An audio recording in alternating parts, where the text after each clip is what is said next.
So my computer says it's 5 p.m. London time or 6 p.m. German time for me. I guess we start with this one, and I would like to start with Arne. We're proud to have you here, and we're happy to have you here.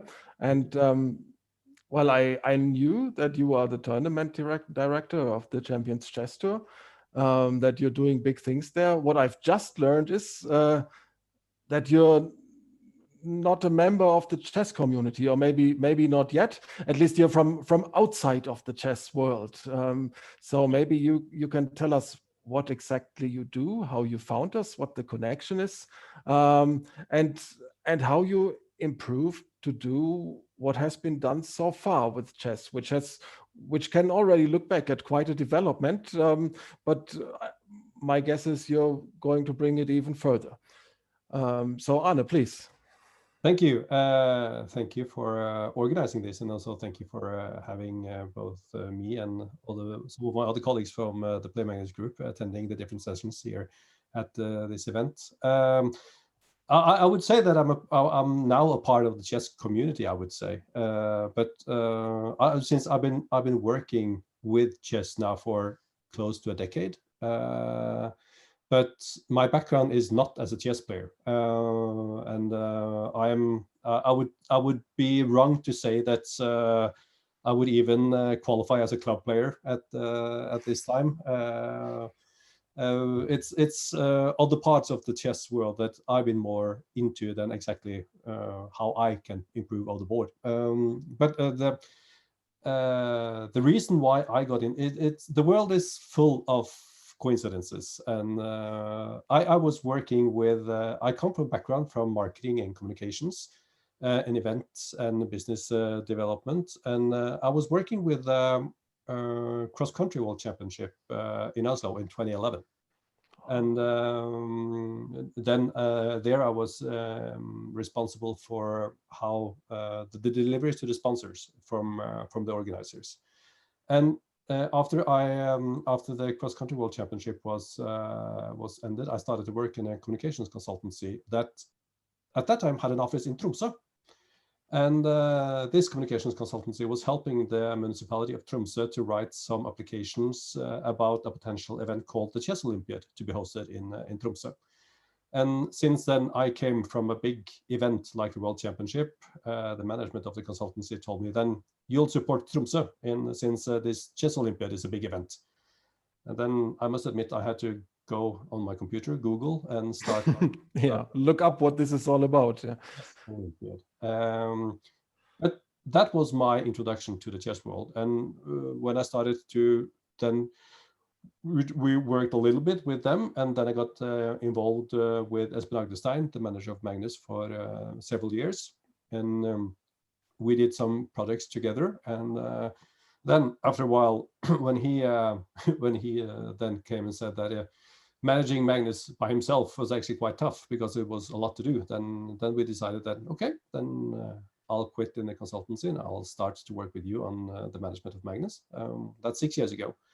And since then, I've been working then with both first on management of Magnus in person, then after the years more into Play Magnus, the company there, on how to develop the company, and also been doing other events within the chess world. For instance, both the unofficial and the first official Fischer-Random World Championship that was organized in Oslo was also something I did together with Göran Navin Jansson. And now then, I am sitting as a tour director of the Champions Chess Tour. So you've been part of the development of the past year of Magnus, from being the world champion to being head of a company which is still growing. And if I say you're the guy to promote and make public what Magnus does and what Play Magnus does, I'd be right. Yes, you're the marketing guy. There's a lot of qualified guys and girls in the Play Magnus world, and my focus now is on the Champions Chess Tour, and making that, and particularly the concept of the new broadcast that we are doing from Oslo, and how to promote chess as a broadcasting, entertainment, esport, TV friendly activity for the masses, and that is currently my top focus within this group. Now you've just said the keyword, esport. That's what this is all about. Do you see chess as an esport? Do you look around at companies organizing League of Legends or Counter-Strike events and learn from them? Is that your approach, or is chess something different?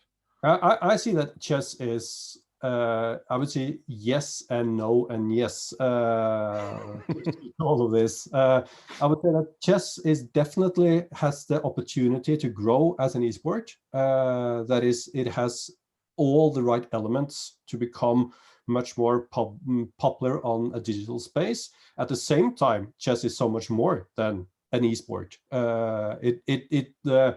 It has a history, and it has an element of art and culture that is much wider than just formatting it into the esport format, but utilizing all the positive elements that esport has brought to the online universe, I think is really, really important, that chess also utilizes. Yeah, we're always saying chess, and chess is so much more. I try to view chess as well as something with different branches. There is the classical chess, there is the e-chess. Or would you say that the cultural aspect is part of what you do, the old classical stuff with all its history? I don't see that in the Champions Chess Tour, but correct me if I'm wrong.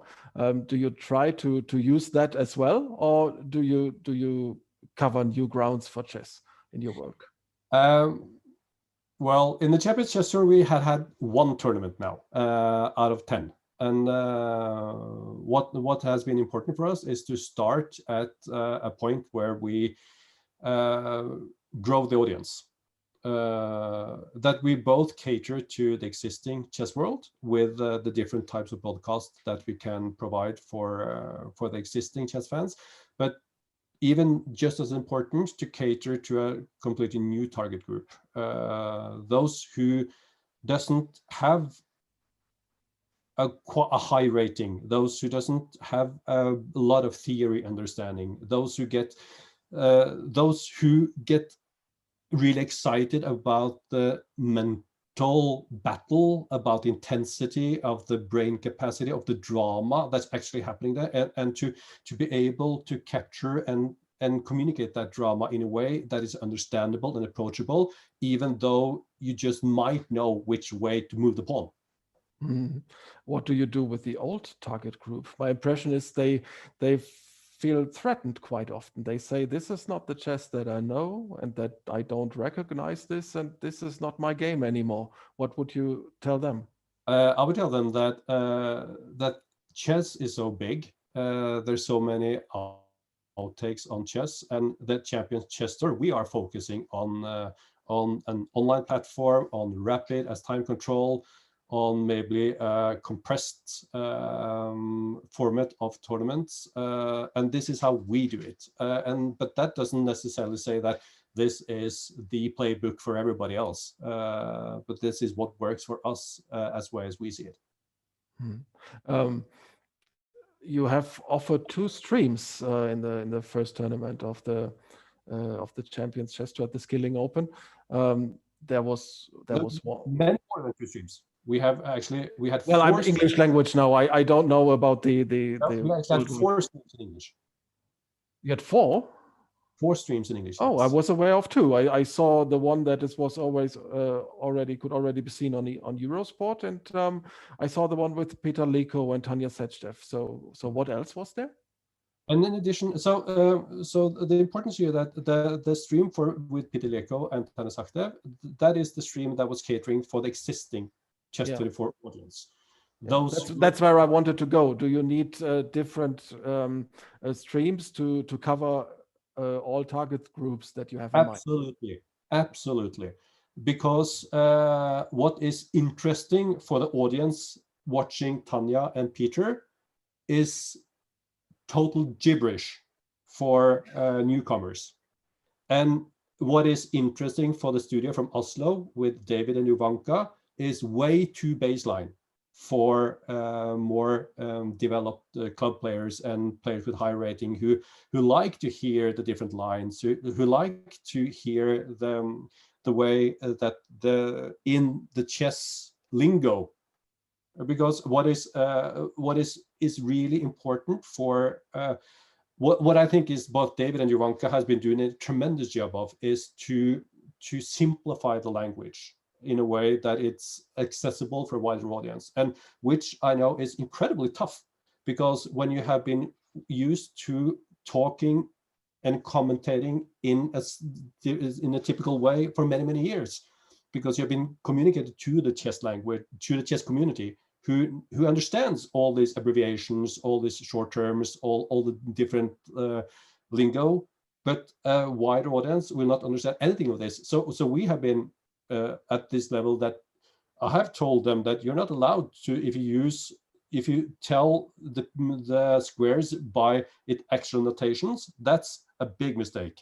Using king size and queen size, that's a big mistake. And we are at that level, just to start to involve the we are on the king or the pawn in front of the king. That's the level that we are speaking to an audience, to not to alienate them with the lingo, and then slowly increasing the quality in chess terms of what we are doing, to educate the viewers, and then to slowly let them be interested in, oh, so this opening is called this? Why? Why is this the middle game? Okay, what do you mean by Sugswan?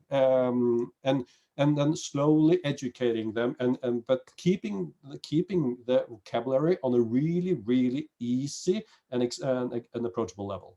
Yeah. Where do the people connect then to what the Play Magnus group does? My impression is it's more for advanced players, club players. You have these repertoires, you have coaches on Chessable, you have quite advanced stuff. But you must have some interest to market your product. So where do these people that you get at the basic level, where do you send them? What do you intend to do with them, except capture them for chess, which is a good thing, of course. Yeah, we have two missions on what we are doing. Of course, we are a stock listed company, and we have to provide earnings to our owners. That's the reason for any commercial company who is out there. But at the same time, we see that we also have it's important for us to also take an integral part in creating popularity around chess and creating the chess universe bigger, so that it's room for more both companies and people to actually make a living out of chess. And we see that is also important of what we are doing. But the different companies and different products and services provided by the Play Magnus group is both catering to a high level of knowledgeable chess people, but also to the beginners. Also, there's a lot of courses and activations and opportunities for people who get interest, or maybe have a historic background for chess but haven't been in chess for quite a while and wants to take it back up again. So the range of products is serving both the new beginners and also the quite catered or knowledgeable chess players.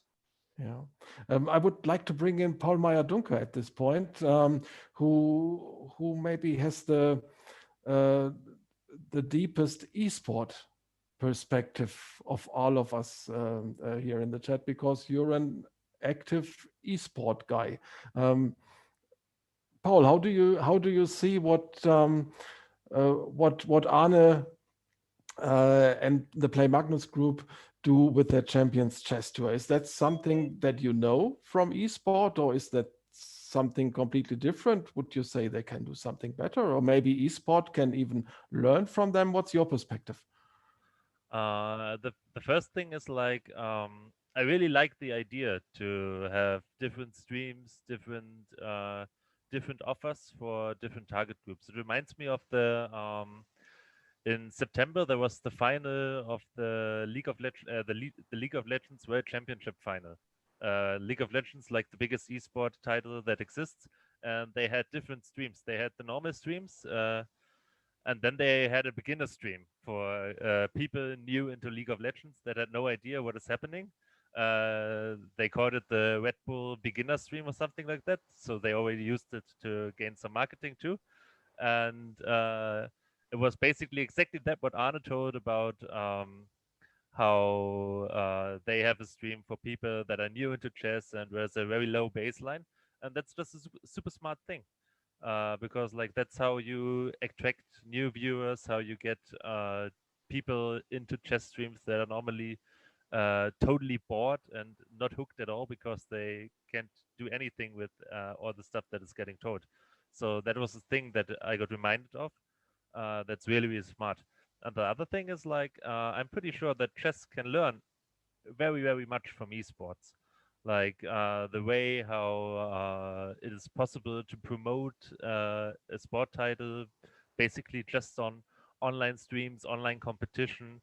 Um, it's always hard to get something going from the get go to create something totally new, and so it's very good that we have examples here how all of this can work. I mean, the whole esports community, the whole competitive ecosystem of esports was just founded in the last 10 years based on basically nothing. And we could see how it grew and grew and grew and got even bigger and bigger. And all that this shows me is May I interrupt you there yeah, yeah. for a second? Because we just had this interview where we talked about this, where you also said that esport came for nothing and had to look around and to generate revenues and to make money basically. Well, our interview was so long at that point that I didn't ask more specifically, but I'd like to do it here.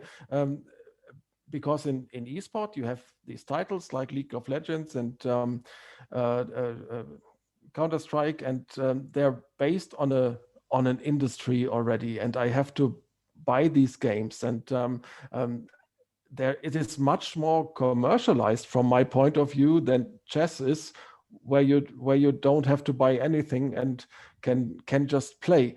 Doesn't have esport a huge advantage compared to chess in this respect? At first, you need to know that a lot of titles, especially in the competitive ecosystem of esports, are free to play. Like League of Legends, for example, you can just download it and start playing. It doesn't Okay. cost you anything, actually. That's the case with many titles. Just so you don't have to buy anything at all. That's one thing you need to know. And Still there's an industry for an esports club. I imagine it is easier to say, okay, we go to this studio, to this developer and ask him for money. Um, while in chess, there isn't anything like that where we could immediately go to. I mean, in Germany, in the past couple of years, you had a lot of federations that actually did a lot with chess base and got some support and sponsorship there. Sure, And but they're small players yeah, yeah, compared, okay, to yeah, EA sure. Sports or something like that. And to be honest, like when I look at my local esports club, for example, like publishers don't really are interested in stuff like this. They Oh, are really mostly interested in promoting their own stuff and generating sponsors for their own stuffs. And so it's not like you have a club and you can go to the publishers and get any support there. It's like they really do marketing mostly for their own leagues and for their own companies, and so it's hard to get anything there. So that's so not really. when I say esport had it much easier than chess, you wouldn't agree. Uh, I don't. I don't think so at all. No, because like I think both has the same opportunities. But the one thing is had to rely on getting something done from the get-go, and chess is like living in a little bit of an daydream, sleepy world. I don't know how to put it the best, like for the last 200 years. Don't tell that to Arne. Yeah, no, like there are initiatives and something, but it's, there are some things that are getting started, but mostly I see like we have our clubs, most chess players are happy with the thing, how it's going, and I don't see really many initiatives to like revolutionize or change the way how our tournaments play out, how our local championships, for example, are promoted and done.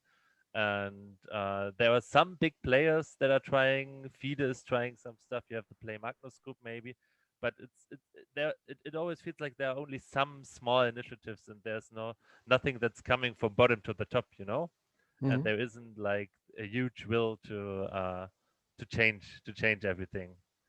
But that's kind of sad because, like I said, I think chess can use a lot of opportunities that esports are using in the online world to promote its sport, to make it more accessible, to reach new target groups. So I think there are huge opportunities where we can learn from esports. Yeah. But just to follow up on that, coming from as not having a chess background, I think that is quite important what they mention here, and there's probably a lot of people who disagrees on this point, but my impression is that when you have been a part of environment maybe your entire adult life, when you have been part of the way of doing something since you started moving the pieces the first time in school, then it's really tough to take those 2 steps back and see, okay, what do we actually do? What do we need to do in order to innovate what we are doing?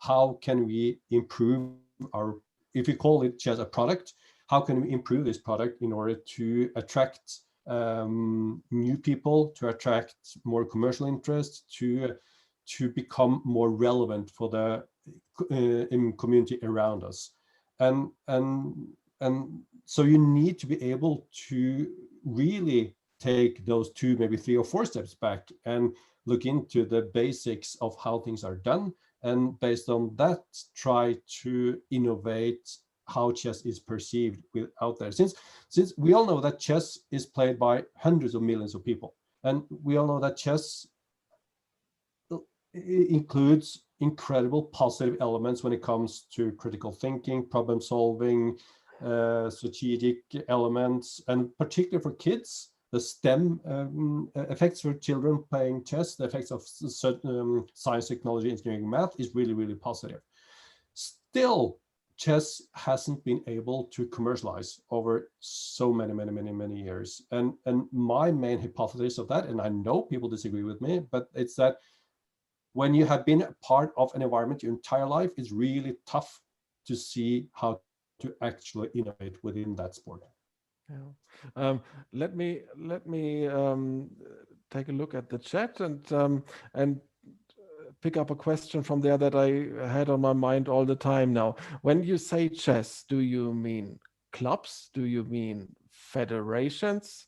Federations on a national or on a world stage? Even where do we start? Do you ask me? Yeah, I do. I think Paul as well, since he's a federation guy, but if I understand right, you have both perspective. You have a company perspective with the Play Magnus group, but you also, having been involved in the Chess Olympiad, you have a connection to over the board chess and have some thoughts what to do with this.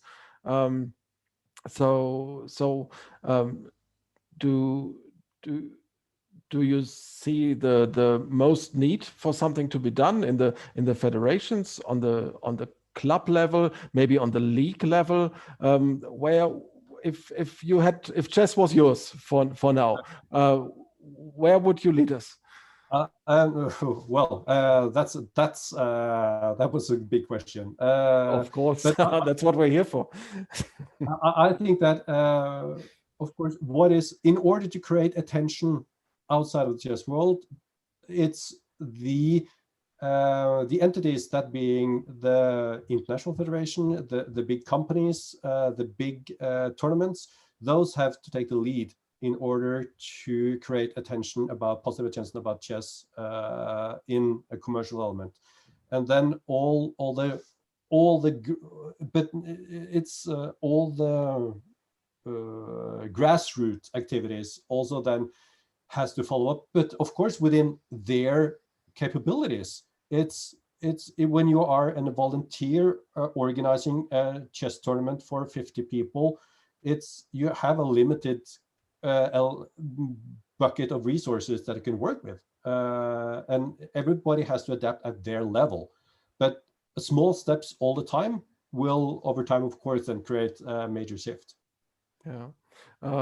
We have another question here from Arne Mailand. Let me just read it to you. In esport, the main revenue flow comes from the media rights. How is the state of media rights in chess today? And did revenue arise from the Eurosport deal? I'll answer that. May I just intervene here for a second, because I would like to answer the. I wanted to bring you in after that one, but since I had Arne here and there was a question on the Eurosport deal, I thought we let him answer that one and then back to you, if that's fine with you. Yeah, sure. Yeah, media rights is of course a key element of the revenue streams within the Champions Chess Tour. And we do have media rights that is bringing money into the company, but we are currently also then investing in the Champions Chess Tour. It's important we have no there's no thought within our company that we are going to make money on the Champions Chess Tour this season, not by far. This is an investment over the long run. And was also clear that when we went public as a company, we had three major elements we were focusing on. It was to grow the company internally. It's to make mergers and acquisitions, and also to invest in the Champions Chess Tour over time. So currently, hosting the Champions Chess Tour is not something we make any money on. It's an element we lose a lot of money on, but we see this as a relevant investment over time. Also, with the way we approach this, then, for instance, the media rights will be a key element in the future, because we do firmly believe that the way we are now delivering chess as a mainstream entertainment opportunity out there will be something that both international media rights holders and also national media rights holders will, because what we know from Norway, where I'm coming from, is that chess is actually a mainstream TV product. When you're the only country in the world where that is the fact, right? And that is also why we as a company are using the model from Norway on how we communicate chess as a broadcast globally, because we know from Norway that this works. We know that by being a baseline, the way that by not targeting the existing chess fans, but by targeting newcomers and those who don't understand the chess lingo, but presenting then is a high quality production using the drama of the commentators, and doing this presenting like a sports broadcast. Then we have the opportunity to attract a much wider audience than what's existing out there for now. And with this concept, we also firmly believe that this will actually also then turn into national rights, that the national TV companies, where the different chess players are coming from, will also now see this as something that they want to put into their scheduling as well. And then both the Champions Chess Tour, of course, is really happy for that, but then also it helps chess globally to become more interesting for a wider audience. And then that we can also help the local initiatives within these countries, that when you have chess on your national channel, then it's easier also to grow the interest on a ground level. Yeah. Paul, sorry, but before I come to you, let me follow up just one more time. What is the time frame that you see? You say now we're investing, we're seeing potential. This costs us some money. You can't do this endlessly. What's the plan? The plan is to make this so good that it's going to continue to grow. Let me just put it like that. No, I'm just saying at some point this has to be profitable. Absolutely. What is the time frame? No, but then you have to define profitability. Is it purely amongst the tour itself, or is it as a group? Is it as a bigger ecosystem? And then we have, so we see that this will, over 2 or 3 years now, probably then make in a total baseline profitable for the company. I see. Well, that's quite soon, isn't it? Paul, sorry, I interrupted you 5 minutes ago, but Nope. can you connect to what we had been talking before? Yeah, Still on your mind? Okay. You asked what can be done, and I just wanted to bring in my view from a subnational federational level, from the Berlin Chess Association. And we have actually some plans I'm pretty excited about. For example, like what we see is that we really need to use Twitch as a platform in a very different way than it is used now, but or to actually start using it as a platform.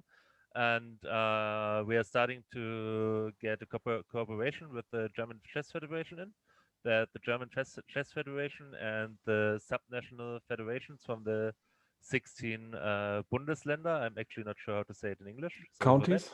Yeah, from the 16 German counties, get a Twitch channel that we gonna use in a shared way, that we actually get a lot of content in, and we're gonna start to promote our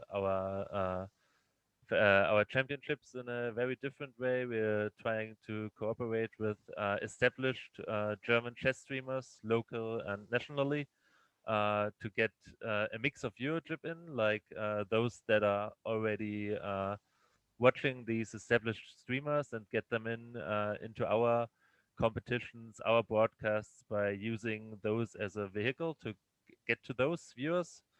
And yeah, we're planning to promote our tournaments online in a totally different new way to attract more viewership, attention, to bring the way how we present our tournaments to a better level, so that our players feel covered much better. And in the long term, this is also there to use all of this to generate new partners, sponsorships, and to actually get started there. Because I think what esport has shown is that if you get started in this area, that it's possible to generate sponsorships, partnerships for new sports. And I think there is no way why chess shouldn't be able to do this. And like one of my most beloved sentences right now is to say, like every regional football club in the 9th German division has more sponsorships than any subnational or German chess federation. And I think that's kind of poor, to be honest. And we can do much better than any regional 9th division football club. So that is like the direction where we want to go. You said that the covers, that the players feel covered better. That's something where I would like to ask if the players actually want to be covered. I imagine Arne has no problems with this when it comes to Magnus and Anish and all those guys. But when I look at the German top grandmasters, for instance, none of them are present on Twitch, on social media in general. Let me take Alexander Donchenko as an example, who is an eloquent, really nice guy, presentable guy, but every bit of time he has, he puts into studying chess. His life, there is nothing in his life about marketing himself and being presented or trying to to turn himself into something except being a very strong grandmaster. Do you think all the players will concur with what you're doing and want to be a part of it, or is that where you expect to have a fight in front of you? I mean, I can't force anyone to do anything that he doesn't want to do.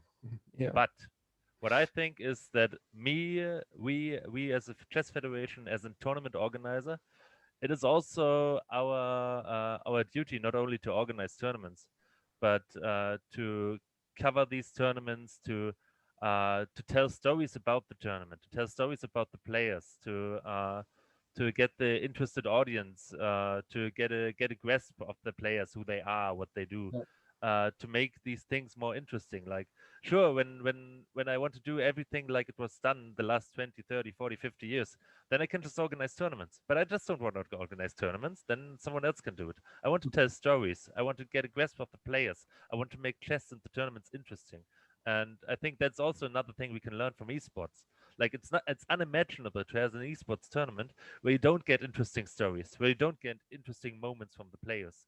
And I think there are more than enough players who are flattered to get covered, who are very happy to tell their story, who are very happy to explain what they are doing on the board, and who have a passion to live and to tell about the game and what they feel.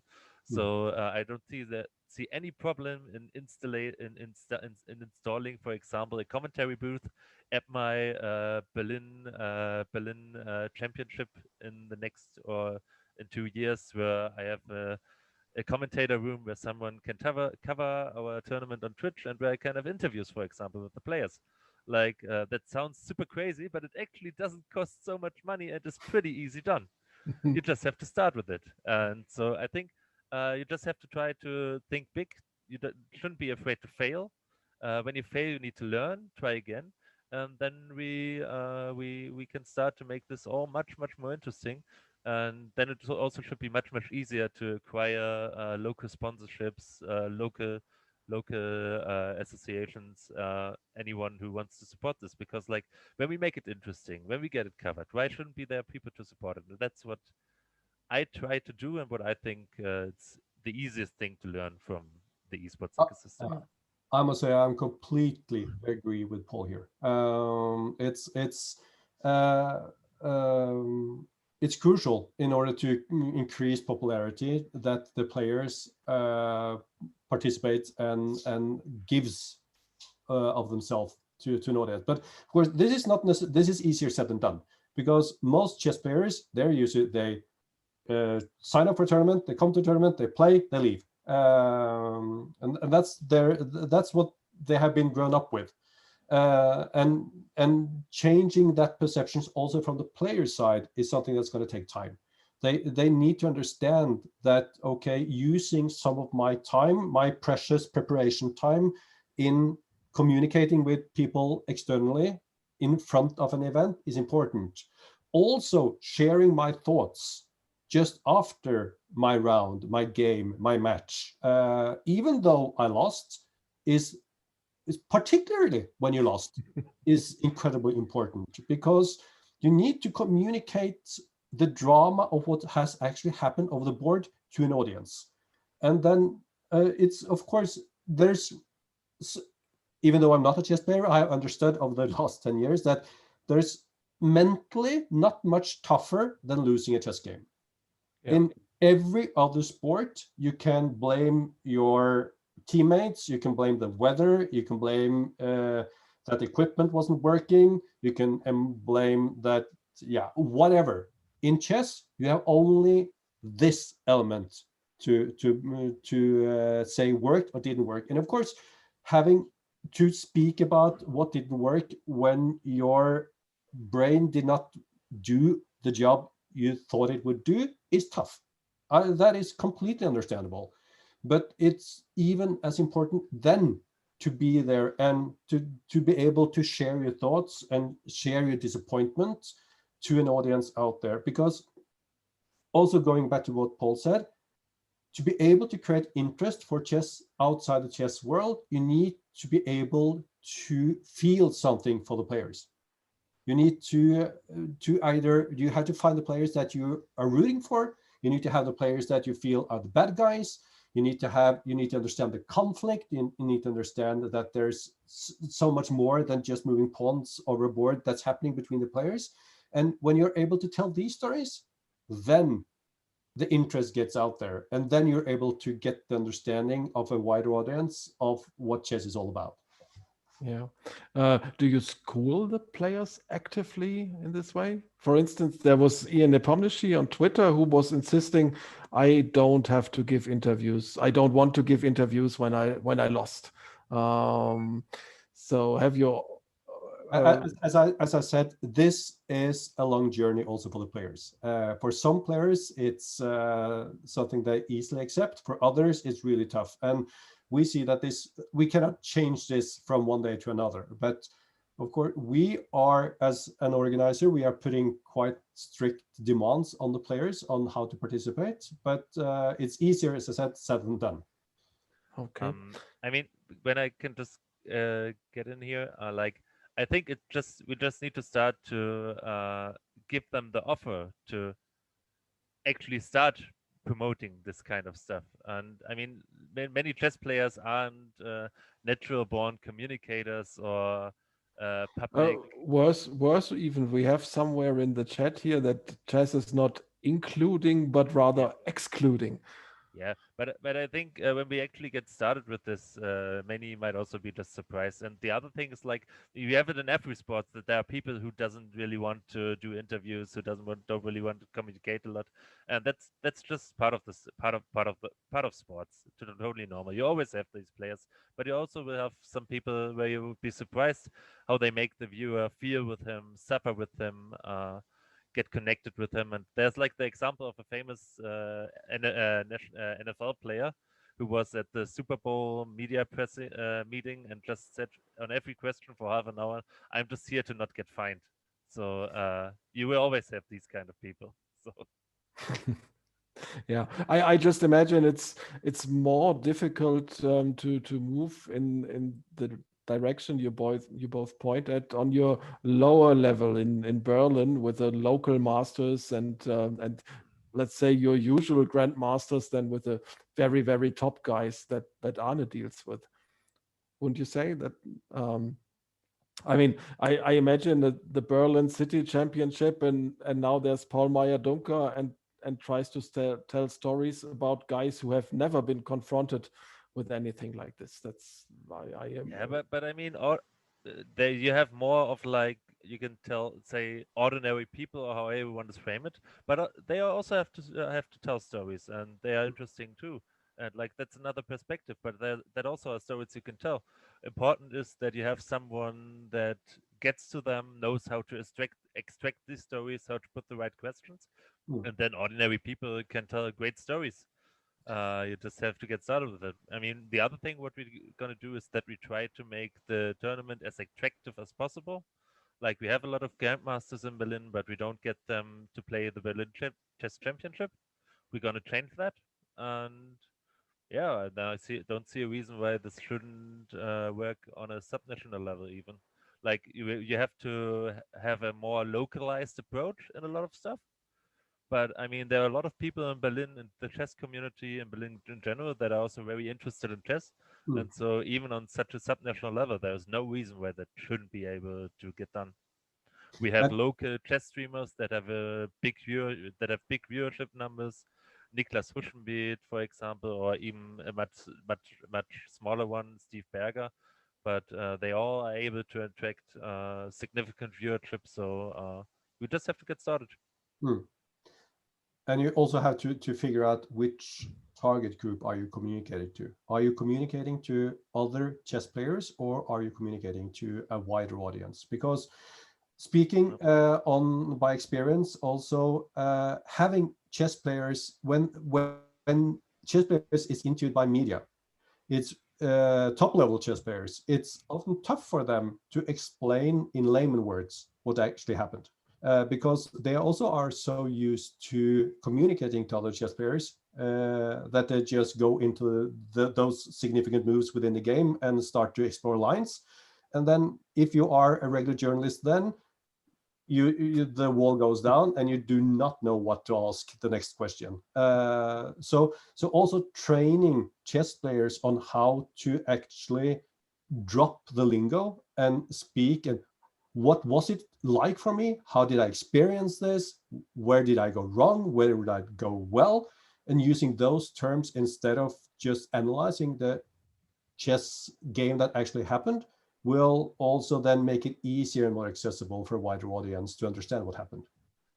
That's a great advice. Maybe you have some examples, material, or something to learn from. I would really love to see or get to know this. Maybe.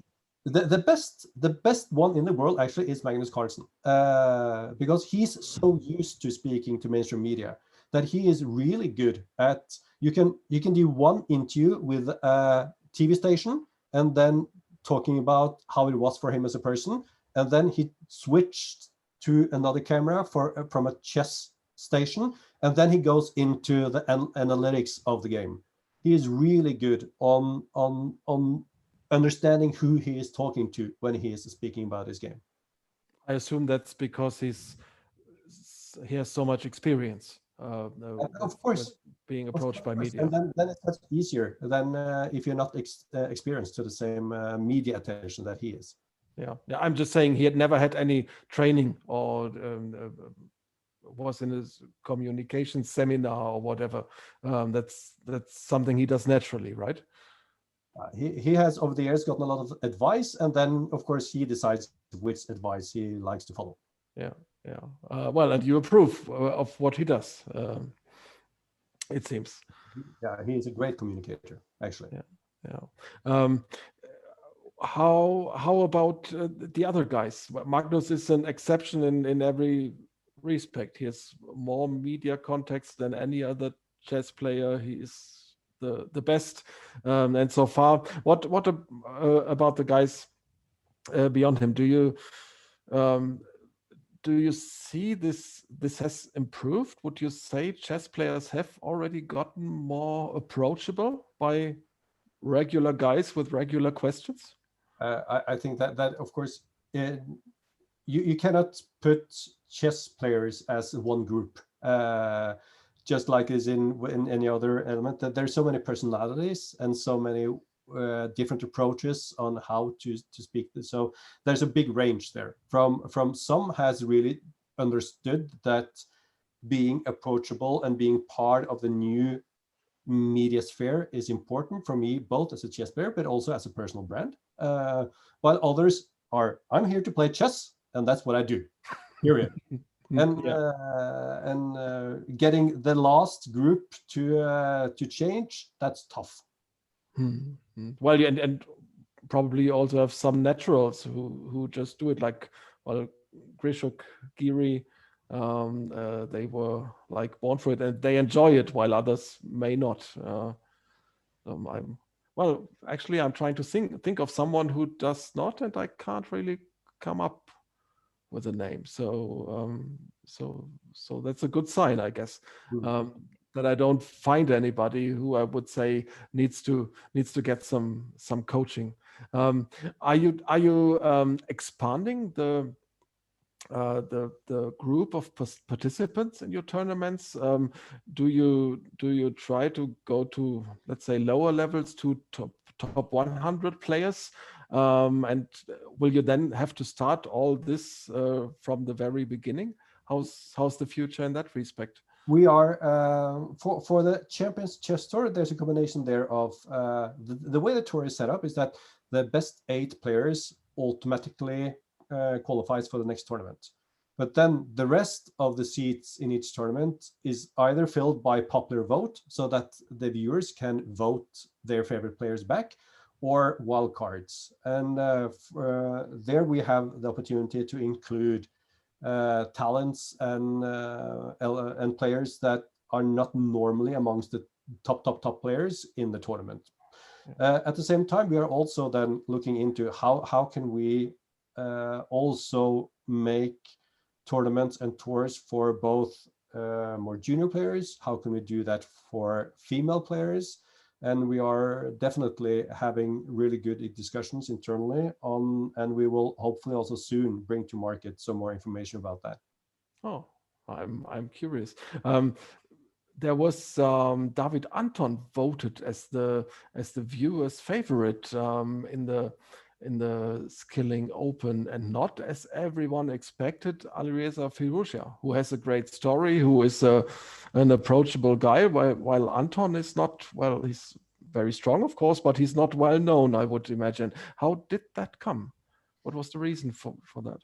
That is that is one, how you see that popular vote tends to be swung by who has been more active and has the best helpers when it comes to motivating people to actually go and vote. For instance, there is a Spanish Chess24 feed that covers the Champions Chess Tour, who did a lot of invited the Spanish community to invite David Anton back. And here we will see that the ones who are more active in social media, the ones who are more approachable out there for the audience, they will then have more followers who will also participate in voting them back into the tour. Ah, that's interesting. So that was a Spanish thing more than a David Anton thing. Your Spanish streams, I imagine them very lively, more lively than most others, I guess. And yeah, here it depends on how well can the player himself activate, what kind of helpers does he have, and how can he make himself interesting and make people vote for him to come back. Yeah. You can also see it like the person that promotes the game outside of the board the best way gets voted there. But yeah, we have different, we have many different votes that we're going to present over the next season. Okay. Before we come to an end, I want to put one last thing out there. There was news that that the World Chess Federation is about to give away the name rights for the World Championship. And when I imagine a Coca-Cola World Championship or a Gazprom World Championship, I wonder, should we draw the line somewhere? Is there some point where we should just let the game be itself and not and stay out of it with any marketing approaches? How do you see that? Is giving away the name of the World Championship one step too far, or is that just a consequence of what FIDE is already doing for a few years now? Yeah. Well, Paul, whoever wants to answer it. You have to adapt or die. So that's a necessary adaptation. To be against this feels kind of purist and kind of, I mean, that just misses a ton of your opportunities. And why should we not try to gain more attention for our game, to make it possible for more people to live from their passion and for this game? Like a weird conflict that gets opened, because like whoever just wants to play the game how he likes and loves it doesn't have to use these opportunities. He can just go of course, we don't have to argue about that. I'm just saying, should we draw a line at some point? For example, when someone wants to rebrand the Chess World Championship. In my I think the line should be drawn that the players still are able to play their game in the best possible conditions. That it's possible for in the World Chess Championship that the two finalists get the surroundings and the environment they deserve to play their game. That's where the line should be drawn. What else is being done around that to create that setting is you can just be limited by the imagination. Would you be able to come up with an example with something that you would like to do, but where you say, no, this may cause discomfort among the players? Well, then what caused discomfort is of course very personal. Yeah, or let me say which makes the playing conditions not optimal, which takes away from the playing conditions. Is there? I wouldn't be able to come up with an example for that. So maybe you have something that you. No, but remember that there's been done a lot of creative things with chess over several years. You had the game at the top of the World Trade Center in New York, and I would see it tough that players of today would accept doing that. That they would require to sit in a controlled environment with no disturbance of sound of any sort, and so they're trying to innovate. There's been done a lot of inventions before, for better and worse. So this trying to stretch the limit on what to do and not to do is not something that has come up now. It has been around for several years, but now also with the online opportunities, it's more visible, I would guess, than what it has been done before. Yeah, Paul, anything to add? No, I think Arne described the limits in a very well. I totally agree with that. Okay, so I suggest let us keep it at this one. I'm very thankful that you were all here, and it was great to have so many viewers and listeners, and also some action in the chat. Arne and Paul, I assume you don't mind if I do a write-up of this one, because there were so many interesting points made. I wouldn't want to lose them in a Zoom recording, so I intend to do a write-up of this one. You don't have anything against that, I guess. The public word stands anyway, so feel free Yeah. to go. Yeah. Okay, so thank you very much for being here. I hope all our listeners and viewers enjoyed the show, and have a good conference. There is Thanks. much more to explore and to see and to hear in the next day.